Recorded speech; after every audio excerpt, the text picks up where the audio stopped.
গ্রামের এই সীমানা পার হলেই রাক্ষস এসে খেয়ে ফেলে।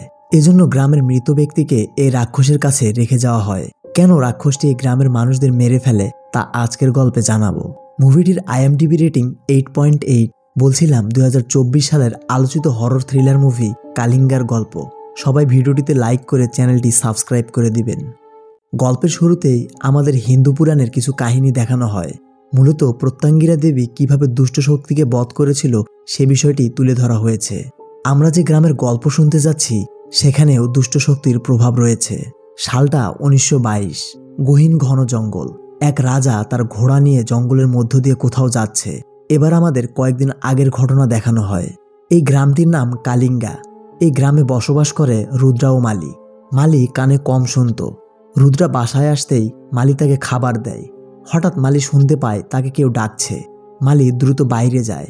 একটু পরে রুদ্রার মনে হয় কেউ ডাকলে সেও শুনতে পেত, আর তার বউ কানে কম শোনে। বিষয়টি তার গড়বড় লাগে। তাই রুদ্রা মালিকে খুঁজতে বাইরে আসে।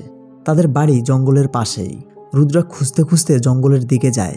রুদ্রা এবার মালিকে দেখতে পায়, কিন্তু ভয়ে তার নিঃশ্বাস বন্ধ হয়ে যায়। কারণ মালি দাঁড়িয়ে দাঁড়িয়ে তার কাটা হাত খাচ্ছিল, আর তার চোখে মুখে কেমন যেন একটা বীভৎস হাসি। এটা দেখে রুদ্রা ভয়ে সেখান থেকে চলে আসে। অন্যদিকে এক লোক সাইকেলে করে তার বাসায় যাচ্ছিল। হঠাৎ সে ভয়ানক শব্দ শুনতে পায়। তারপর সে নিজের উপর থেকে কন্ট্রোল হারিয়ে ফেলে। লোকটি সাইকেল রেখে এক গাছে গিয়ে মাথা ঠুকতে শুরু করে, আর এক পর্যায়ে সে মারা যায়। পরদিন এক নাপিত তার কাজ করছিল। নাপিত তার একটা খুর খুঁজে পাচ্ছে না। নাপিত লোকটিকে বলে, আমি তো এটা নিয়ে এসেছিলাম, আপনি একটু দাঁড়ান, আমি খুঁজে দেখছি। নাপিত এদিক ওদিক খুঁজতেই হঠাৎ সে কিছু দেখে থমকে যায়। নাপিতের ভয় দেখে লোকটিও সেদিকে তাকালে দেখতে পায় এক বাচ্চা খুর দিয়ে তার কান কেটে তা চিবিয়ে চিবিয়ে খাচ্ছে। গ্রামের লোকজন অতিষ্ঠ হয়ে রাজার কাছে গিয়ে তাদের সমস্যার কথা জানায়। রাজাও বুঝতে পারছে না এসব কি হচ্ছে। রাজা সবাইকে বলে, সমস্যা যত বড়ই হোক আমি সমাধান করব। রাজা এবার তার দাদির কাছে যায়। তার দাদির বয়স 100 বছরেরও বেশি। রাজার দাদি তাকে গ্রামের আগের ইতিহাস বলে, আর ইশারায় একটি বক্স দেখিয়ে দেয়। বক্স খুলে রাজা সেখান থেকে একটি বই বের করে। এরপর সে তার পরিবারের মায়া ত্যাগ করে ঘোড়ায় কিছু জিনিসপত্র নিয়ে বেরিয়ে পড়ে। রাজা নিজের জীবনের বিনিময়ে হলেও গ্রামবাসীকে বাঁচাতে চায়। এই রাজা মূলত একটি অস্ত্র বানাতে চায়, যা দিয়ে এই সমস্যাগুলো সমাধান করা যাবে। সিন প্রেজেন্টে আসে। কয়েকজন লোক একটি লাশ নিয়ে জঙ্গলের মধ্য দিয়ে কোথাও যাচ্ছে। রাস্তার মাঝে মন্ত্রতন্ত্র দিয়ে বানানো একটি সীমারেখা দেখা যায়। এখানে এক ছেলে তাদের সাথে থাকা বৃদ্ধ লোকটিকে জিজ্ঞেস করে, এসব রিচুয়াল কেন করতে হয়? বৃদ্ধ লোকটি বলে, যখন কেউ মারা যায় আমরা তাকে প্রকৃতির মাঝে ছেড়ে দেই, এটাই এই গ্রামের নিয়ম। তারা সীমারেখার ওপারে গিয়ে লাশটি রেখে রিচুয়াল করে। আসার সময় সীমারেখাটিকে সবাই প্রণাম করে। আর বৃদ্ধ লোকটি বলে, যাই হোক না কেন তোমরা কেউ পিছনে ঘুরে দেখবে না, যদি কেউ দেখো তাহলে সে মারা যাবে। বিষয়গুলো কেমন যেন অদ্ভুত। সবাই সামনে একটু এগোতেই জঙ্গল থেকে একটি ভয়ানক রাক্ষস আসে। সে লাশটিকে তার সাথে নিয়ে যায়। কেউ মারা গেলে সেই লাশটিকে এই রাক্ষসকে খেতে দেওয়া হয়, যাতে গ্রামের লোকজন নিরাপদে থাকতে পারে। এবার আমরা গল্পের কয়েকটি মেইন ক্যারেক্টার দেখতে পাই। এ হচ্ছে লিঙ্গা, আমাদের গল্পের হিরো। এরপর জমিদার পাটেল ও তার ভাই বালিকে আমরা দেখতে পাই। এরা দুজন সব খারাপ কাজের ওস্তাদ। জমি দখল থেকে শুরু করে নেশা ও মেয়েদেরকে জোর করে তুলে আনা তাদের নিত্যদিনের কাজ। একদিন রাঙ্গা নামের এক লোক পাটেলের কাছে এসে তার জমির পেপার চায়। পাটেল পেপার দিতে রাজি হয় না, কিন্তু রাঙ্গা হাত জোর করে বলে, মালিক জমিটি ফিরিয়ে দিন। বালি এটা শুনে অনেক রেগে যায়। লোকটিকে সে মেরে ফেলে। পাটেল রাঙ্গার বডিকে গ্রামের সীমারেখার বাইরে ফেলে আসতে বলে, যে সীমারেখাটি আমরা মুভির প্রথমে দেখেছিলাম। এরপর আমরা গ্রামে এক লোককে দেখতে পাই, যে শ্বশুরবাড়িতে বেড়াতে এসেছিল। লোকটি বাসায় ফিরে যেতে চাইলে তার শ্বশুর বলে, সন্ধ্যায় গ্রামে একটি রিচুয়াল হবে, এ সময় কারো ঘর থেকে বের হওয়া যাবে না, তুমি কালকে যেও। গ্রামের উপরে যেন দুষ্ট শক্তির প্রভাব না পড়ে, মূলত এজন্যই রিচুয়ালটি করা হয়। রাতে একটি গরু বলি দেওয়া হয়, আর দুজন লোক পুরো গ্রামে কিছু ছিটিয়ে দিচ্ছে। আজ রাতে সবাইকে বাসায় থাকতে হবে, কেউ বাইরে আসতে পারবে না। পরদিন আমরা লিঙ্গাকে দেখতে পাই। সে তার বন্ধুকে নিয়ে কোথাও যাচ্ছে। লিঙ্গার বন্ধু মূর্তির বাবা লিঙ্গাকে অনেক আদর করে, কারণ লিঙ্গার এই পৃথিবীতে আর কেউ নেই। এরপর তারা দুজন এক জায়গায় এসে অপেক্ষা করে। লিঙ্গা গ্রামের এক মেয়েকে পছন্দ করে। মেয়েটির নাম পারু। লিঙ্গা ও পারু ছোটবেলা থেকেই একে অপরকে চেনে। পারু প্রতিদিন এদিক দিয়েই খাবার নিয়ে যায়। লিঙ্গা আজ পারুকে তার ভালোবাসার কথা জানাতে চায়। এরপর পারুকে এই রাস্তা দিয়ে যেতে দেখা যায়। লিঙ্গা পারুকে থামায়। পারু জানতে চায় কি হয়েছে। লিঙ্গা পারুকে তার ভালোবাসার কথা জানালে পারু তাতে কোনো ইন্টারেস্ট না দেখিয়ে চলে যায়। রাতে লিঙ্গা স্বপ্নে কয়েকটি জিনিস দেখে, যার মধ্যে ছিল একটি সিম্বল, একটি ঘোড়া দৌড়াচ্ছে, দেবীর একটি প্রতিমা আর একটি তলোয়ার ও ভয়ঙ্কর একটি রাক্ষস। লিঙ্গা ঘুম থেকে চমকে ওঠে। সে ছোটবেলা থেকেই এই স্বপ্নটি দেখছে, তবে আজ পর্যন্ত এর কোনো অর্থ সে বের করতে পারেনি। পরদিন মুন্নি ও তার মা তাদের নানি বাড়ি যাচ্ছিল। মুন্নির মা গর্ভবতী, তাই সে আস্তে আস্তে হাঁটছে। হঠাৎ মহিলাটি আশেপাশে মুন্নিকে দেখতে পায় না, তাই সে মুন্নিকে খুঁজতে শুরু করে। মহিলাটি খুঁজতে খুঁজতে গ্রামের সীমারেখার দিকেই যাচ্ছিল। মুভির শুরুর দিকে লাশ নিয়ে যাওয়া বৃদ্ধ লোকটি মহিলাটিকে সীমারেখায় দেখতে পেয়ে বলে, তুমি এখানে এসেছো কেন? এখানে তোমার কি কাজ? মুন্নির মা বলে, আমার মেয়ে এদিকে এসেছে, আমি তাকে খুঁজে পাচ্ছি না। বৃদ্ধ লোকটি বলে, তুমি জানো না এখানে সীমারেখা রয়েছে? দ্রুত তোমার মেয়েকে নিয়ে এখান থেকে চলে যাও। এরপর মহিলাটি সীমারেখা পার হয়ে মুন্নিকে খুঁজতে শুরু করে। এদিকে বৃদ্ধ লোকটি একটু সামনে গিয়ে দেখতে পায় মুন্নি সীমারেখার এপারেই আছে। লোকটি বুঝতে পারে মুন্নির মার সাথে কি হতে চলেছে। এদিকে জঙ্গলের রাক্ষস মুন্নির মাকে মেরে ফেলে আর তার সাথে করে নিয়ে যায়। অন্যদিকে আমরা বালি ও তার লোকজনদের দেখতে পাই। তারা কোথাও যাচ্ছিল, তবে রাস্তায় একটি মেয়ে ও তার দাদাকে দেখে তারা থামে। বালি তার লোকজনদের মেয়েটিকে গাড়িতে তুলতে বলে। বালির সাথে থাকার লোকগুলো তার কথা মতো মেয়েটিকে গাড়িতে তোলে। ঠিক তখনই পারু এসে বালির গলায় একটি বর্শা ধরে আর মেয়েটিকে ছেড়ে দিতে বলে। কোনো উপায় না পেয়ে বালি মেয়েটিকে ছেড়ে দেয়। পারুর এই কাজে বালি অনেক অপমান বোধ করেছিল, তাই সে রাতে পারুর বাসা থেকে তাকে তুলে নিয়ে যেতে চায়। কিন্তু লিঙ্গা বিষয়টি দেখতে পায়। লিঙ্গা এবার বালি ও তার লোকজনদের মেরে সেখান থেকে তাড়িয়ে দেয়। বালি যাওয়ার আগে বলে সে এর কঠিন প্রতিশোধ নেবে। পারুর এই বিষয়টি অনেক ভালো লাগে, আর এখান থেকে শুরু হয় পারু ও লিঙ্গার লাভ স্টোরি। অন্যদিকে আমরা একটা তান্ত্রিককে দেখতে পাই। তান্ত্রিকের কাছে একটি মহিলাকে আনা হচ্ছে। এই মহিলাটির উপরে কোনো কালো শক্তি ভর করেছে। তান্ত্রিক তার তন্ত্রমন্ত্রের গুণে মহিলাটিকে স্বাভাবিক করে। পরদিন আমরা লিঙ্গার বন্ধু মূর্তিকে দেখতে পাই। বালি তার কাছে এসে বলে সে লিঙ্গাকে সুযোগ মতো পেলেই মেরে ফেলবে। এরপর লিঙ্গা ও মূর্তি পারুর বাবার কাছে গিয়ে জানায় লিঙ্গা পারুকে বিয়ে করতে চায়। তবে এ বিষয়ে পারুর বাবা রাজি হয় না, কারণ লিঙ্গা ভবঘুরে, সে কোনো কাজ করে না, সে নেশাপানিও করে। লিঙ্গা জানায় সে পারুর জন্য সব করতে পারবে, সে কাজও করবে আর নেশাও ছাড়বে। পারুর বাবা বলে সে তার মেয়েকে এমন ছেলের সাথে বিয়ে দিবে যার জমি থাকবে। এটা শুনে লিঙ্গা বলে তার কাছে অলরেডি 2 একর জমি আছে। কিন্তু পারুর বাবা বলে তোমার জমি তো পাটেলের কাছে বন্ধক রাখা। লিঙ্গা বলে সে কাল পাটেলের কাছে গিয়ে জমির কাগজ আনবে।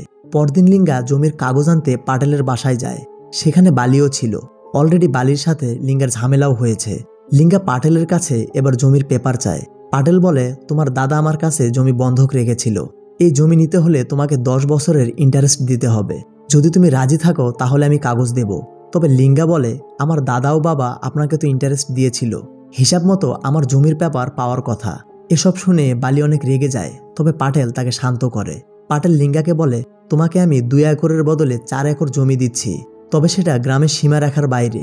লিঙ্গাও তাতে রাজি হয় আর জমির পেপার নিয়ে সে চলে আসে। এদিকে বালি তার ভাই পাটেলের উপর অনেক রেগে যায়, কারণ লিঙ্গা তাকে মেরেছে আর ভাই তাকে 2 একর জমি বেশি দিল। পাটেল বালিকে বলে আমি ওকে গ্রামের সীমারেখার বাইরে জমি দিয়েছি, লিঙ্গা যদি জমিতে যায় তাহলে রাক্ষস এসে ওকে মেরে ফেলবে আর তোর বদলাও পূর্ণ হয়ে যাবে। এটা শুনে বালি অনেক খুশি হয়, কারণ তার ভাই এক ঢিলে 2 পাখি মেরেছে। পরদিন আমরা জঙ্গলে এক লোককে দেখতে পাই। সে সীমারেখা পার হয়ে কাজ করতে যাচ্ছিল। হঠাৎ জঙ্গলের রাক্ষস এসে তাকে মেরে ফেলে আর নির্মমভাবে তাকে খেতে শুরু করে। গল্প এবার ফ্ল্যাশব্যাকে যায়, যেখানে আমাদের লিঙ্গার ছোটবেলা দেখানো হয়। লিঙ্গা তার দাদার সাথে জঙ্গলের মধ্য দিয়ে কোথাও যাচ্ছিল। তার দাদা তাকে এক রাজার গল্প শোনাচ্ছিল, যার কারণে অনেকগুলো রাজ্য ধ্বংস হয়েছিল। আর এই রাজ্যগুলোর একটি ছিল কালিঙ্গা, যেখানে লুকানো ছিল অনেকগুলো গুপ্তধন। লিঙ্গার দাদা গল্প বলতে বলতে হঠাৎ উধাও হয়ে যায় আর লিঙ্গা তাকে খুঁজতে থাকে। এরপর সিন প্রেজেন্টে আসে। লিঙ্গা এগুলো স্বপ্নে দেখছিল।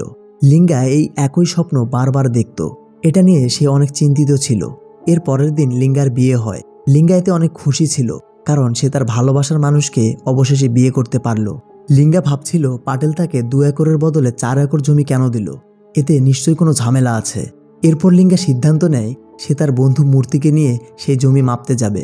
অন্যদিকে লিঙ্গার বউ পারু মন্দির থেকে বের হচ্ছিল। তখন এক তান্ত্রিক মহিলা তাকে বলে তোমার স্বামীর কোনো এক ক্ষতি হতে যাচ্ছে। পারু এসব শুনে সেখান থেকে চলে আসে। রাতে লিঙ্গা পারুকে বলে সে কালকে মূর্তিকে নিয়ে জঙ্গলে যাবে জমিটি মাপতে, কিন্তু পারু তাকে যেতে মানা করে। লিঙ্গা বলে আরে চিন্তা করো না, আমার কিছুই হবে না। পরদিন লিঙ্গা ও মূর্তি জঙ্গলে আসে। তারা সীমারেখা পার হতেই অনেকগুলো কঙ্কাল দেখতে পায়। পুরো জমি মাপার জন্য তাদের 3 দিন জঙ্গলে থাকতে হবে। অন্যদিকে পারু একা বাড়িতে লিঙ্গার জন্য অনেক চিন্তা করছে। পরদিন আমরা বালিকে দেখতে পাই।